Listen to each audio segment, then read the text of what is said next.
You're listening to Civic Media. You can tune into any of our live shows on any radio station across the state with the Civic Media app. Find us in your phone's app store and listen anytime, anywhere. Welcome back to Nightlight with Pete Schwaba and Greg Bach here on the Civic Media Network. My name is Greg Bach here in Radio Park in Racine. Coming to you upstairs in Marinette, Wisconsin is Mr. Pete Schwaba, and just down the street from us is Mr. Dominic Lee in Madison behind the ones and twos. Thank you so much for being here. If you want to be part of the conversation, call or text. The number is the same, 855-752-4842, 855-75-CIVIC. Leave a comment on the live stream. We are currently streaming on Facebook, YouTube, and the platform we still call Twitter. Still ahead, coming up in just a few minutes, we're going to be speaking with Jennifer Nowicki, who is the owner of Cultivate Taste Tea and a certified tea specialist, talking about all the wonderfulness of tea and how we get it in our life. So that'll be coming up in just a little bit. Then we cap things off with the nightcap, as always. It's going to be a nice weekend coming up. I'm very excited about the weekend. Guys, are you excited about the weekend? Oh, yeah. Not really. Okay. All right. Not really. Okay. We got a not really and a weird. Oh yeah. Great. All right. Cool. Also, folks, by the way, if you whether or not you missed the opportunity or you did participate in the Break into Spring Text to Win multi-state contest in the 5 o'clock hour, that is now closed for now. But in the 7 o'clock hour, you'll get one last keyword, not just for the day, but period, because today is the last day. So make sure you have that Civic Media app. Stick around for that keyword. Text it in for your chance to win $200 plus get put into a grand prize drawing for a brand new mattress set from Verlo.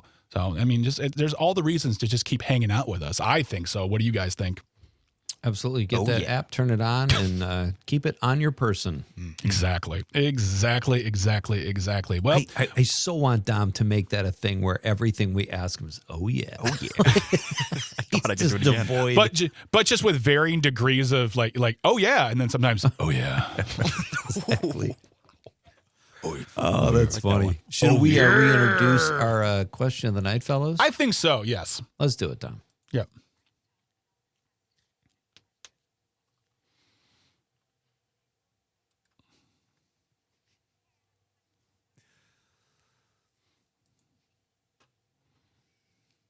It is Quentin Tarantino's birthday, one of the famed Hollywood directors of our time. And our question of the night is, what is your favorite Quentin Tarantino movie?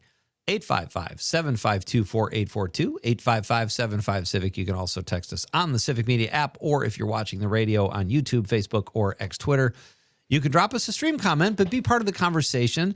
And for those of you who might not be, I kind of thought this would be a home run question because he is such a renowned director. However, I think people probably hear him and go, oh, yeah, what did he do again? Well, you got Pulp Fiction. You've got, he wrote True Romance, which is a great film. Jackie Brown. Reservoir Dogs, Kill Bill 1 and 2, Once Upon a Time in Hollywood. That's my personal favorite.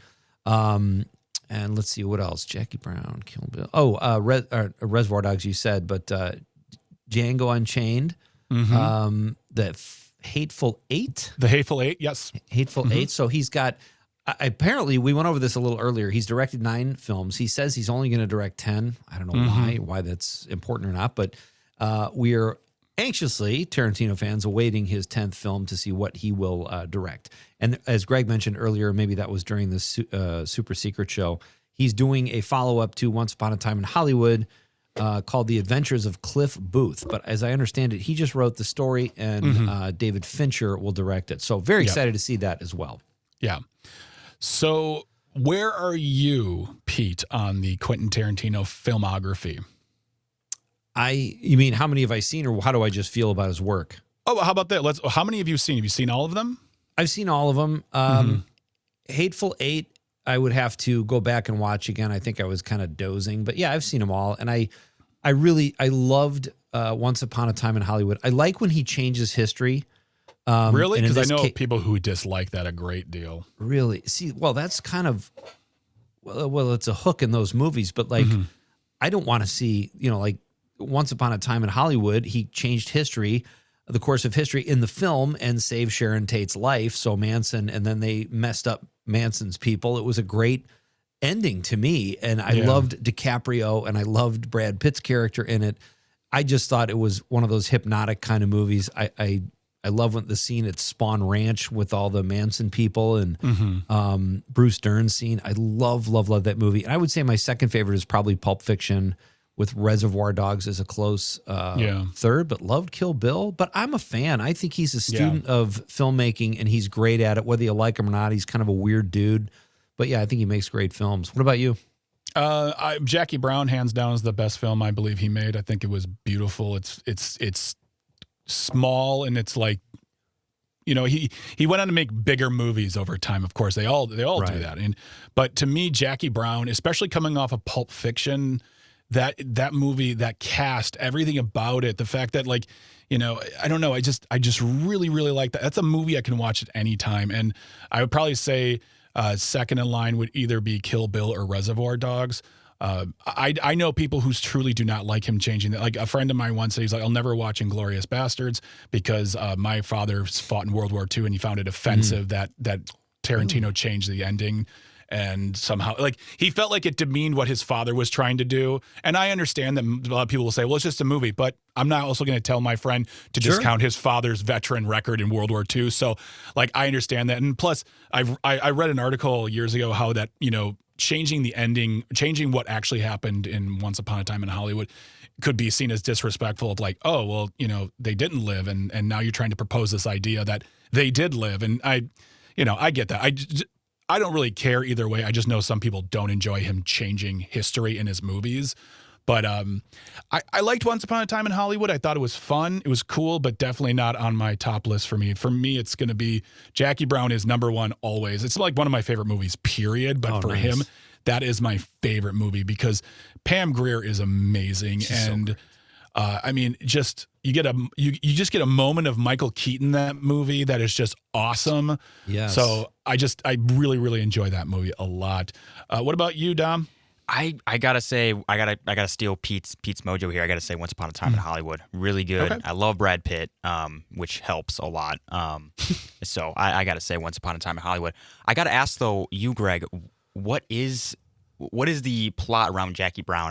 I've never watched the movie, so. It's about a woman who is just like, you know, trying to live her life, trying to do her thing, and she gets caught up in a, you know, like a burglary. Like, essentially, there's stolen money. She's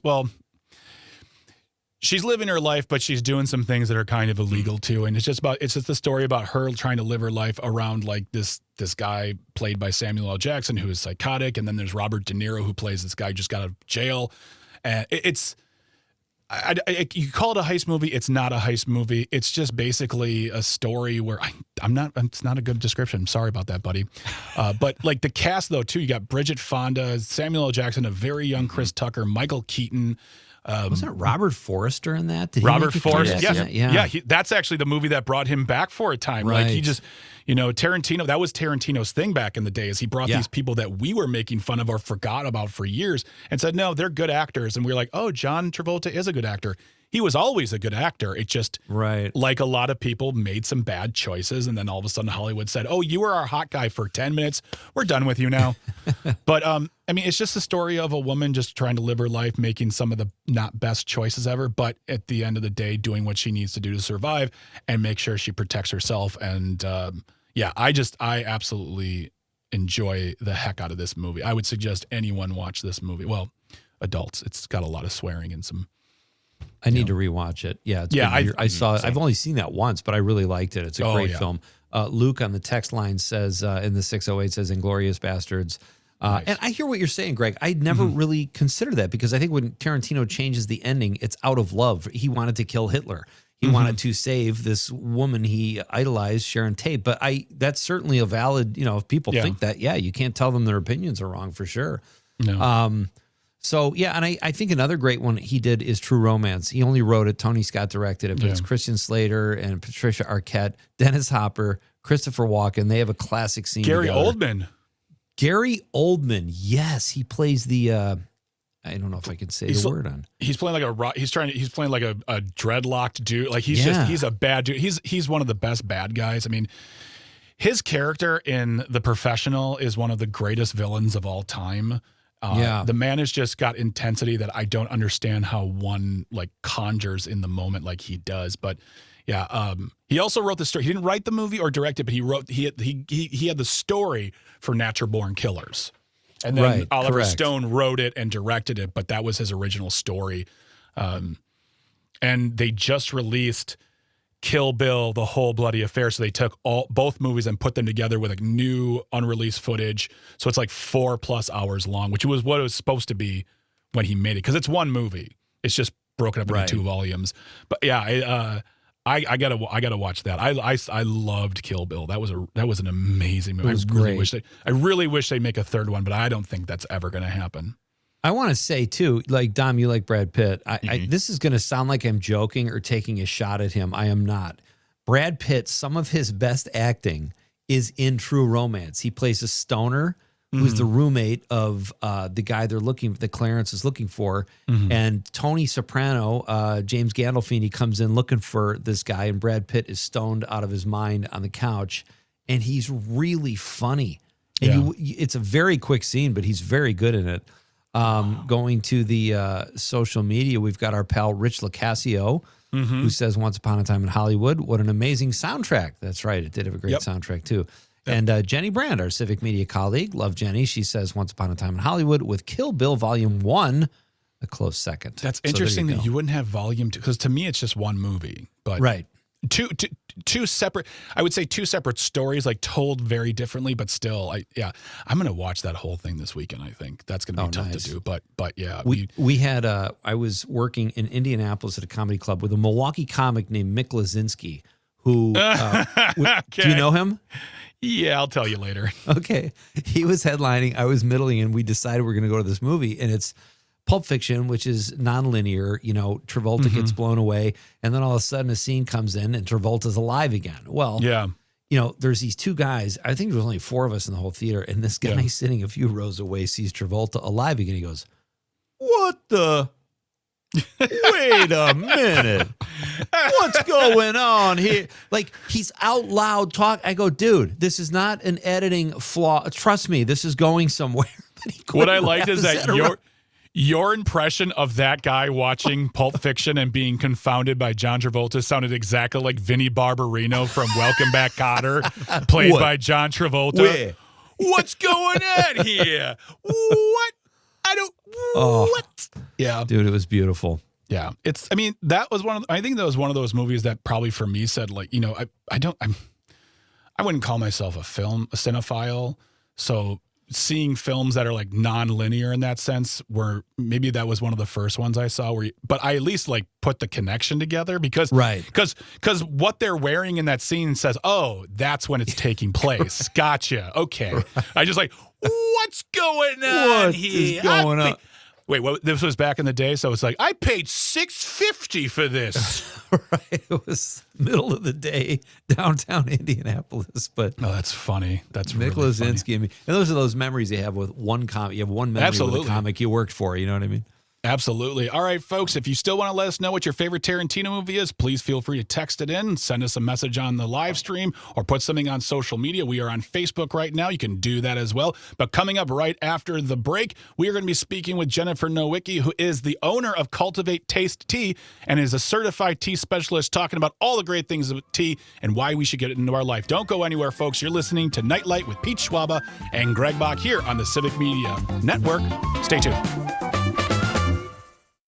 You're listening to Civic Media. Stay up to date on the latest news and information for your local community and Wisconsin by signing up for our free email newsletter. Visit civicmedia.us/email to get started. Welcome back to Nightlight with Pete Schwaba and Greg Bach here on the Civic Media Network. You can always be part of the conversation, 855-752-4842, 855-75-CIVIC. Leave a comment on our live stream. We are streaming on Facebook, YouTube, and the platform we still call Twitter. Still ahead, we are going to be wrapping everything up with the nightcap, so don't go anywhere. Plus, in that 7 o'clock hour, you will get your final keyword in our Break into Spring text to win multi-state contest. So make sure you have that Civic Media app, have it ready, get that keyword, and good luck in winning possibly $200 and a grand prize of a Verlo mattress set. But right now, we'd love to welcome to the show our guest this evening. She is the owner of Cultivate Taste Tea. Jennifer Nowicki is our guest this evening. Good evening, Jennifer. How are you today? Oh, pretty good. And yourselves? I am doing well. Pete, how are you doing? I'm doing well. I have There you go. questions for Jennifer regarding tea, and I am going to keep you busy, Jennifer, because that's a great topic. Welcome to the show. Well, thank you. I appreciate it. You're very welcome. Go ahead, Pete. I'll let you take it away.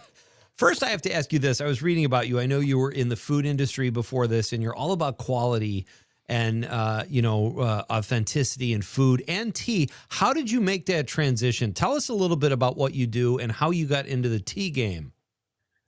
Well, ultimately, I've been drinking tea all my life. I do not remember the first time I drank tea. I drank tea with my grandmother, and she actually drank Chinese green tea. So it's a little different that way. Eventually, when I was, an adult, a young adult, I had moved to Seattle for a little bit. And even though it's known for coffee, there is a huge tea industry there. And I saw some exquisite loose leaf teas. I wanted to know more. I wanted to be in the industry, but I felt like I needed more information before I felt confident.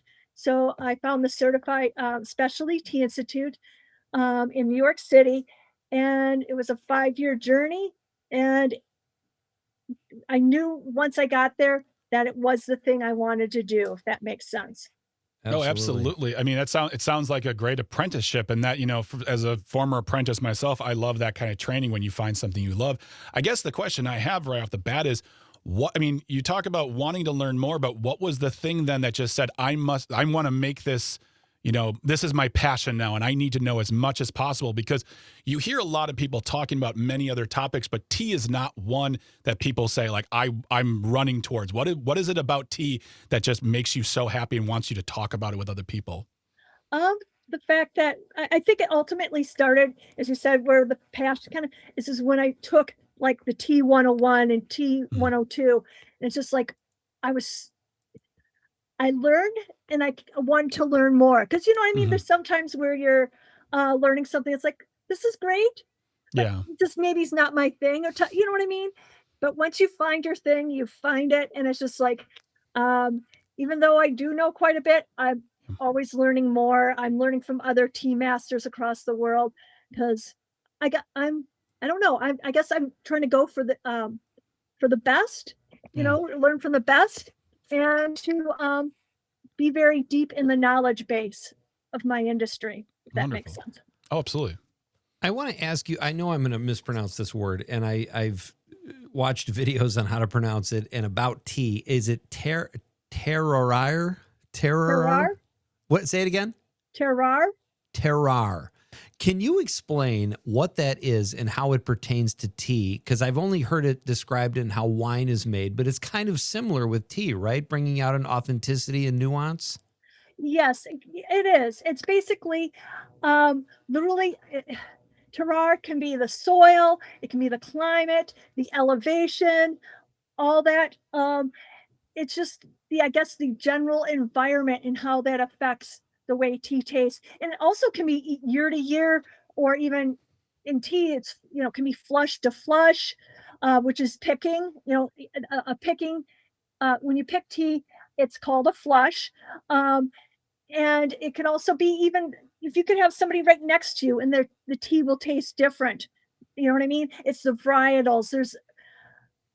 Maybe that's why I'm so intrigued with tea, is because it is literally just water and tea, but yet there's so much depth and complexity to it. And it is that way, it is definitely similar to wine. Is it something where you can taste it and you can say this was made or here or with these? Like, is it like a sommelier type of training you get where you can understand where the tea is being made as far as its ingredients? Well, what it is that I did take a professional cupping class, and then if you go to the upper level classes, you're literally cupping while you're learning, so you're help develop your palate. So we are cupping a dragon well, or Longjin, from China. There's a UNESCO World Heritage Site for this one. So we know what a good quality dragon well should taste like, or what I mean, close to that. So we have a better idea, because otherwise, how, I guess that's kind of, I would think that would be kind of similar to wine that way, when you know that this is what is the epitome of what it should taste like, or it's very close within a range too. Yeah, absolutely. Yeah, I want to ask you about.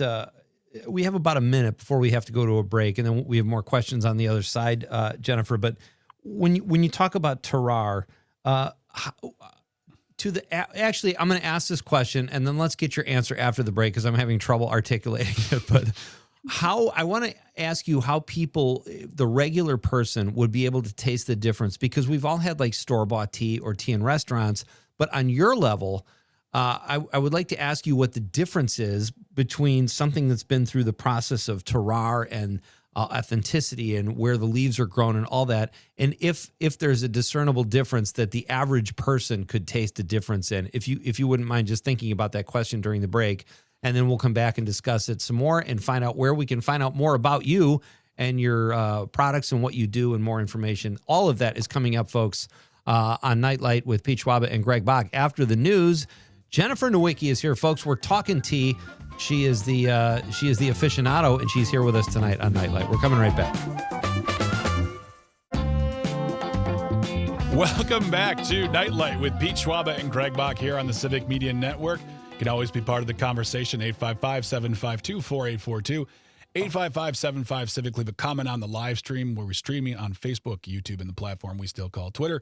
Don't forget, we got the nightcap coming up in just a little bit. And in the 7 o'clock hour, your chance to possibly win, to enter to win, to get $200 in the Break in the Spring Text to Win multi-state contest. Last keyword of the day, last keyword of the contest. So get that Civic Media app open, ready, and stick around for that keyword. Good luck to you. But right now, we're going to continue our conversation with Jennifer Nowicki, who is the owner of Cultivate Taste Tea and a certified tea specialist. And before we went to the break, Pete asked a question. Pete, do you want to restate the question? Yeah, I'm trying to articulate this in a way that, like, we were talking about the process of terroir, where you make the tea and you cultivate it, and it's all authentic. It's all authentic and organic, and all this effort that goes into making perfect tea, Jennifer.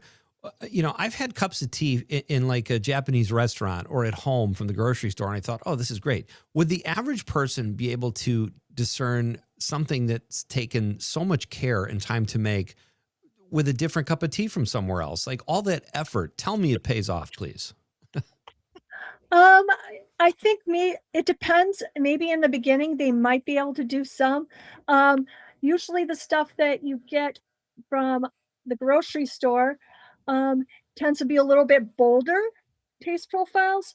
Not saying that you cannot find some bolder loose leaf, artisan teas like that, but they're usually a little bit more delicate and there's a little more refined. So maybe it may take a little bit, but I mean, I think if you have a few of them, cups of tea, you'll be able to discern that a little bit. Um, I know that when I first took the cupping class, my palate was not fully developed, if that makes sense. So it does take some time, Mm-hmm. and then as I said, we did, 4 years. So your palate definitely can develop. I think you can get some, but you're not going to get anywhere, that somebody who's been doing this for years or decades, if that makes sense. I think Yeah, you kind of know the difference, but, if someone's intrigued, they can develop the palate more. exactly. And you are the owner of Cultivate Taste Tea. There's a lot of places out there. There are tea shops and coffee shops and whatnot, but what is the ultimate mission of Cultivate Taste Tea? When you were there, it's not just to serve great tea, but it's also like, what is the mission of the business that you have as far as like putting forth the knowledge you've learned over the past 3 decades? It's just I can use one of my old taglines, is to infuse the passion of tea into people.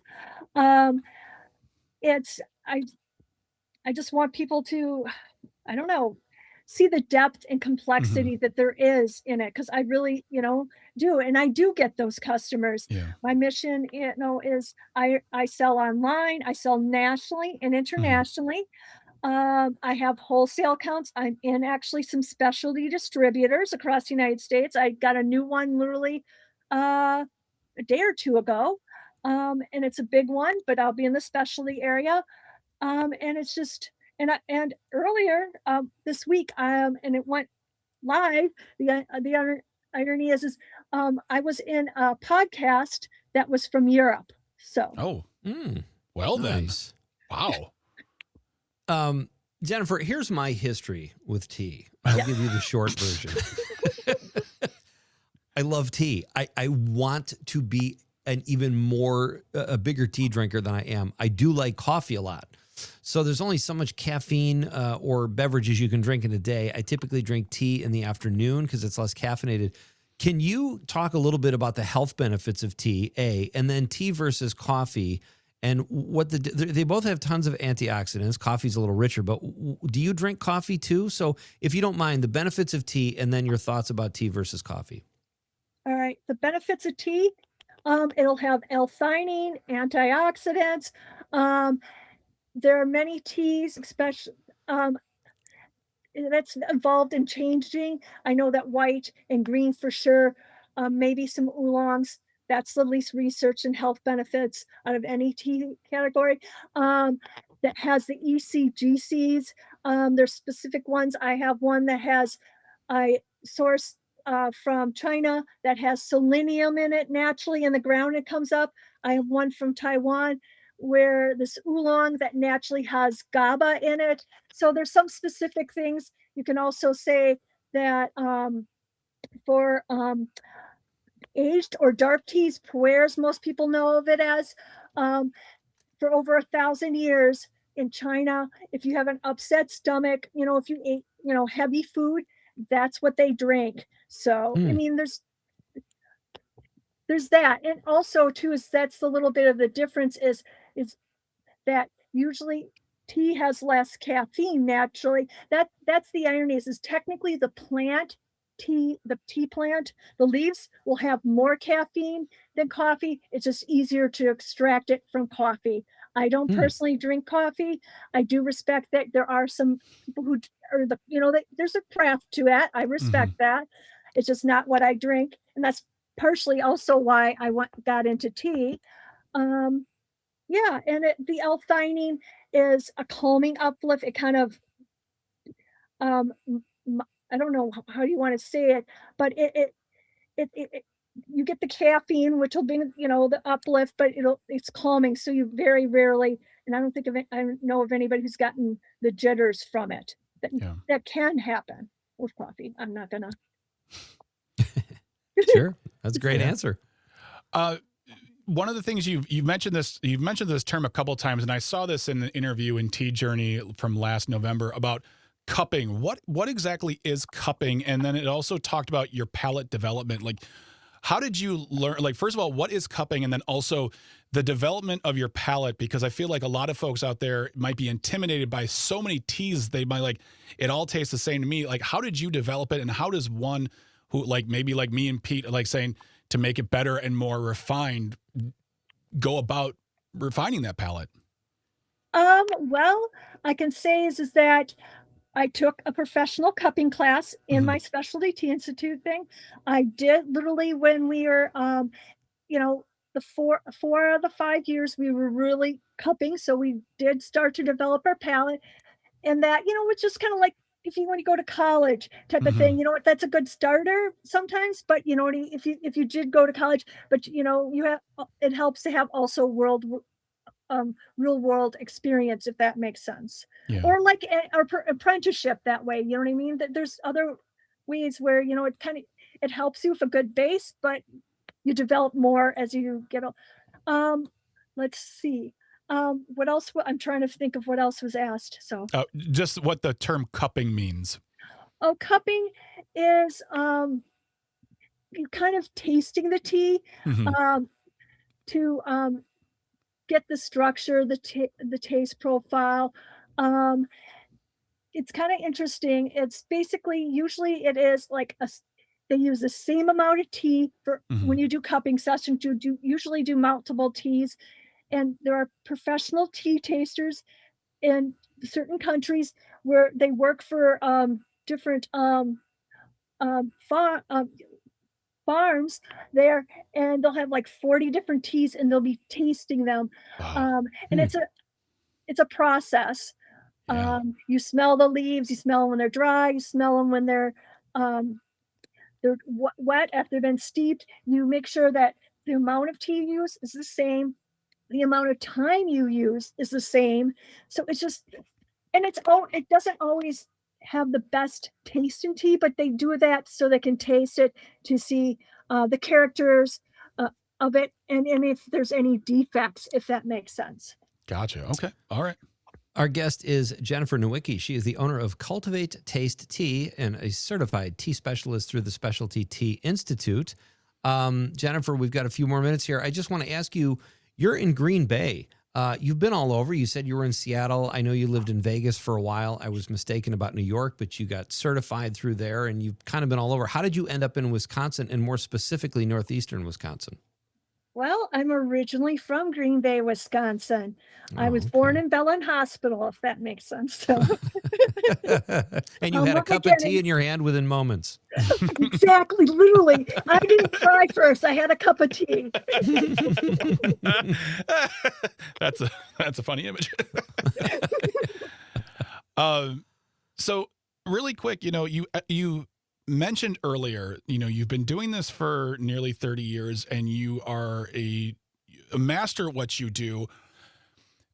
What do you still learn today? I mean, there's a lot of people out there who can say, I know everything, I'm fine, I don't need to learn from anyone, blah, blah, blah. But you just said yourself, you're still learning. What are the things you learn after so many years that blow your mind and say, I still have so much more to gain from this topic that I've given so much passion towards? Well, I can tell you that literally just this 1st of November, that weekend, I went to a Buddhist monastery in Wisconsin, and Wow. they flew in um, a this person is a Japanese tea ceremony master, and this is Mhm. generational. His Yeah. father, so he literally grew up doing this. Hmm. Um, and that's the thing is, if you know Japanese tea ceremonies, there are a few different ways of doing it, and you also know is that it takes to be considered a tea master, you have to be doing that specific ceremony for at least 10 years, and just Wow. that. So It's like I medical did this school. over the weekend, and this one was a little bit. There's not as many steps to it. It's a little, I guess, easier. And even then, I know I'm totally a beginner, but I would love. I don't know. I guess I like to go deep dive into things that make me passionate. Um, Absolutely. but yes, I would love to know the intricate details, because I know that they were being a little nice that way, but you know what I mean? This Yeah. type of thing. So I don't have those illusions that way. He's the master at Yeah. doing that. Um, my last question, Jennifer, and thank you again for your time tonight. It's kind of a two-parter. Where can people find out more about what you do or your expertise? Where can they find you to kind of chase you down and pick your brain a little bit like we just did?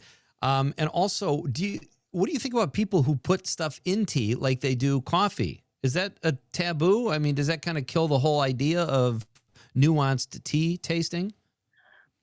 I personally do believe that. The part of the reason is when you're training, when we're cupping, you're doing the straight up tea. Um, that's how we were trained. And I guess it's kind of since then, I mean, it's not that I've never had it. Some things, added to it. It's usually me being respectful to where, Mhm. type of thing, but that's not what I do. Sure. Um, but you can get me on cultivatetastea.com. You can get my wholesale, my online. Um, I I'm in Substack. I do have a Cultivate Taste Nice. Tea Substack. Great. Um, and let's just see what else is. Oh, I'm doing tea festivals across the United States, so you can Excellent. get me there too. And I'm more than happy to, Outstanding. if I get enough people, I'm more than happy to do some tea education for people. Love it. Thank you so much, Jennifer. Jennifer Nowicki is the owner of Cultivate Taste Tea. She is a certified tea specialist, and she was here with us tonight talking about tea and why you should get it in your life. I'm going to try some this weekend, maybe. So, Jennifer, have yourself a lovely weekend. We appreciate your time.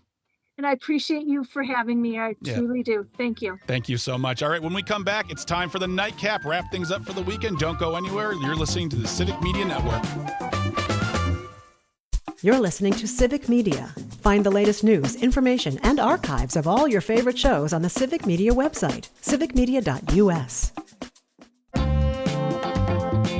Welcome back to Nightlight with Pete Schwaba and Greg Bach here on the Civic Media Network. If you want to get in touch with us, let us know your favorite Quentin Tarantino movie. That's the question of the night in celebration of Mr. Tarantino's birthday. What is your favorite movie? Call or text 855-752-4842, 855-75-CIVIC. You can leave a comment on that live stream. We are currently streaming on Facebook, YouTube, and the platform we still call Twitter.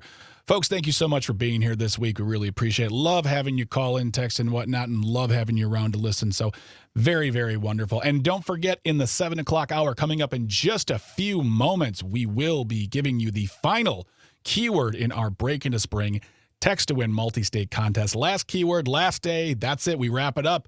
And then winners will, the grand prize winner will be announced. We've already had some winners come through.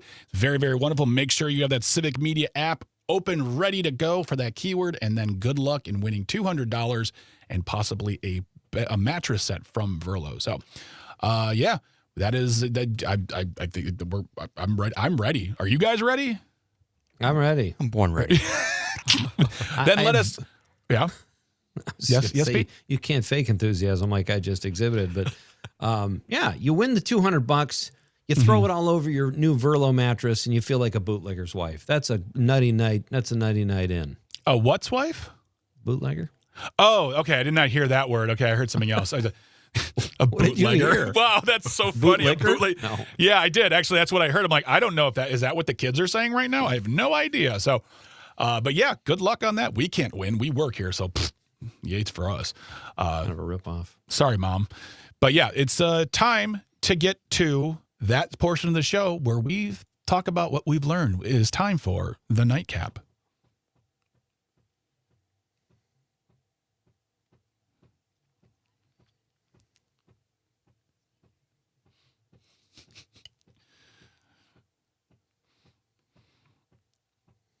Oh, I like that. That's just really nice. Just like and you hear, so a cup of tea. It's a cup of tea. Cigarette. Before, no kids. Before we get into that, really quick, Michael in Madison, listening on WMDX, sent this really lovely text. Hey guys, been a minute here. Kind of feels like the first time I'm going back to the favorite popular Dusty Dive Bar after new owners have renovated to a fancy things up, and I'm like, what? No pull tabs anymore? There's still pull tabs. It's good though. You guys are great. Keep up the good work. Keep up the good vibes. I like that. We freaking need them. He says he's also been quite the couch potato lately, binging that show that I don't think I can say, even though it's named. It's the show starring Catherine O'Hara and Schitt's Creek. Okay, you said it, not me. Absolute legend. Have a great weekend, fellas. Thank you so much, Michael, for texting. We really appreciate it. That's very nice to hear, especially in these first weeks of the new version, Nightlight 2.0. So yeah, man. Yeah. So. Great text. And then we've got Andrew from Maine. Yeah. He hasn't been around in a while. I haven't seen Andrew. I know. It's been a hot minute since we've seen Andrew. Yeah, but he says Pete wants to be steeped in tea knowledge because the pun is just sitting there. Well done, Andrew. Can I just say something really quick? Jennifer Nowicki was a great guest, and her education and her expertise is beyond compare. So it was really, really hard for me not to make a, well, it's not your cup of tea joke. Oh, dude, it was sitting right It was sitting right there, but I did not want to do it because I did not want to disrespect Miss Nowicki. That's not my job to be an idiot buffoon clown, as one listener once referred to me as. It's not your cup of tea. Not my cup of tea, so... Andrew also says, oh, I wish we had seen this, Greg, during the interview with Jennifer, because he had a question. He said, are there any good teas grown in Wisconsin that might have fit into an old segment known as Beyond the Cheese? Well, technically, Jennifer fits into that format. So there used to be a segment called Beyond the Cheese on Matt and Aaron Air. We talked to small business owners around Wisconsin. She is a small business owner from Wisconsin. So by hook or by crook, bing, bang, bong, zip, zap, zop. Beyond the Cheese, sort of indirectly. It's boom. It is fun when you have a Boom. guest who's so passionate. Like you could hear it in her voice. Like when you ask her a question, she's like, "Oh my gosh!" And then she would get into it, and it was like just pure joy. It was great. So it was fun. Pete, what did you learn tonight? I learned that I need to, even though I looked up how to spell terroir 10 times, that was 7 hours ago, and I need to do a quick recap before the show. But I learned what you guys are binging and cringing, and that was fun. And it was fun to talk about that stuff, and I'm glad we got listener interaction. So this is an information exchange here at Nightlight. That was fun, learning what you guys like to watch on color television. I love what when about you you call fellas? it. I learned that I shouldn't be intimidated by the concept of tea and just try some. Doesn't matter if it's like, like something a standard one that you buy at the grocery store, or maybe something a little fancier. If it's something you want to try, go for it. That's what I say. Plus, we got to save our sharks in the Bahamas because they are on the drugs. I forgot. Wow. They really, really, really need Strung to do out that. down there. Wait, have you never been a tea drinker, Greg? You've had tea, though. No, I like tea. I enjoy okay. tea. It's just I feel like I've never immersed myself into it or found the tea that I love. There's some people out there who are like, this is my tea or my coffee, but I've never done that. So yeah. Okay. What about you, Dom? I feel like I want to have a passion like Jennifer. That's kind of what I've learned is like maybe I should find some cool niche that I don't have right now, but I want to. Very soon. Hold the horses there. You talk about cooking. You're getting into cooking. True. That could be something. That's true. That's true. Tacos. Maybe you can buddy. make your own big arch. You can call it the Big Dom. Or a big taco. Yeah. The D taco. That's the true. Domco. I don't know. We'll spitball it. We'll workshop Might it. have to do that. Yeah. No, let's keep going, man. Let's just go right in the 7 o'clock hour. Please no. All right. If you just joined us and you're like, what are they talking about? You can always go to civicmedia.us/shows, look for Nightlight, download episodes, and listen to them at your leisure because they are there for you to catch up when you need to. But go to civicmedia.us/shows for more information. Also, thank you, Dominic. Thank you, Tucker. Thank you, Traffic. Thank you, Engineering, for all the work you do because these microphones work, and that's all your work right there. Thank you so much to everyone who texted, called, left a comment on the live stream, and to Jennifer Nowicki. We really appreciate you all being part of that. We hope you have a great weekend. Stick around for the 7 o'clock hour because we got that keyword coming up, so get that Civic Media app ready because it's the last one for the break into spring text to win multi-state contest. Other than that, folks, it's time to get on out of here. Have a great weekend. Pete, lead them out. Good night, Wisconsin. The national news cycle never stops, but it can be hard to find news about your local community. Civic Media is dedicated to providing quality local and state news coverage across Wisconsin. With the Civic Media app, you can get notifications about local stories that matter to you and your community. Find the free Civic Media app in your phone's app store and choose notifications from the menu to tell us what kind of news you want to hear about.